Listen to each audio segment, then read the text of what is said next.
بمثل هالأيامات في شهر شباط وأذار من كل سنة بنزور الجبال في الجليل والبطوف والأغوار ونابلس وجنين والنقب لنستمتع بقطف نبات العكوب اللي بنمو بكثرة بسفوح جبال فلسطين. والعكوب اللي ما بيعرفه هو نبات شوكي مشهور جدا في فلسطين وله أهمية وقيمة غذائية كبيرة، وبنعتبره إحنا الفلسطينيين أكلة تراثية مهمة، إلا إنه ومن سنة 2005 انحرمنا من فرحة قدوم هذا الموسم وقطفه بحرية، وتحول هذا الموسم من موسم فرح إلى موسم مليء بالمخاطر بسبب ممارسات الاحتلال اللي بيلاحق قاطفي العكوب. من أحد أهداف الاحتلال السيطرة على موائدنا الفلسطينية وثقافتنا بحبنا لنباتات أراضينا وسهولنا وجبالنا.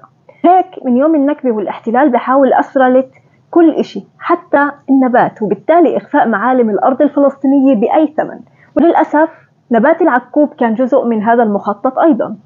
ففي عام 2005 لما كان أريال شارون رئيس الوزراء ووزير الزراعة قام بإضافة نبات العكوب إلى النباتات المحمية، فأصبح قطف العكوب عبارة عن جريمة قانونية ودفع غرامات مالية مرتفعة، لدرجة أنه ما بين سنوات 2014 ل 2016 تم عرض 21 إنسان فلسطيني للمحاكم بتهمة قطف أو حيازة العكوب.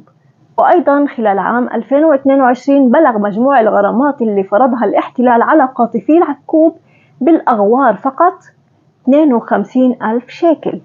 بالإضافة لقوانين الاحتلال العنصرية بيعاني أيضا قاطفي العكوب من هجمات المستوطنين، فمع بداية موسم العكوب تنتشر جماعات من المستوطنين في السفوح والجبال اللي بتنمو فيها العكوب فقط للبحث عن قاطفي العكوب الفلسطينيين، وبالطبع من أجل الاعتداء عليهم بالضرب.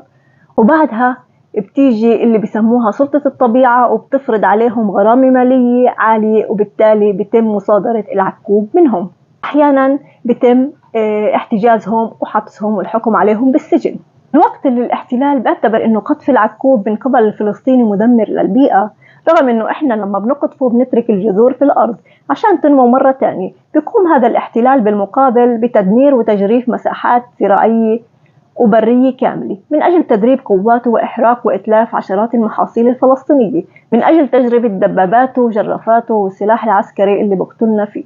ومع هيك لا يعتبر هذا التدمير مخالف للبيئة، مع العلم أنه في عام 2022 فقط تم حرق 15,000 دنم مزروع بالبقوليات في منطقة الأغوار بسبب مثل هاي التدريبات. وطبعا ما تسمى سلطة الطبيعة هاي الإسرائيلية ما شافت أنه هالأراضي جزء من عملها بالحفاظ على البيئة. اليوم إذا تجولنا في مناطق نمو العكوب صرنا نشوف لافتات كتب عليها محمية طبيعية، مع العلم انه كثير من هاي الاراضي اللي تم تصنيفها كمحمية طبيعية وبالذات اللي بمنطقة الاغوار تم تسليمها للمستوطنين لإقامة بؤر استيطانية او لبناء معسكرات جيش.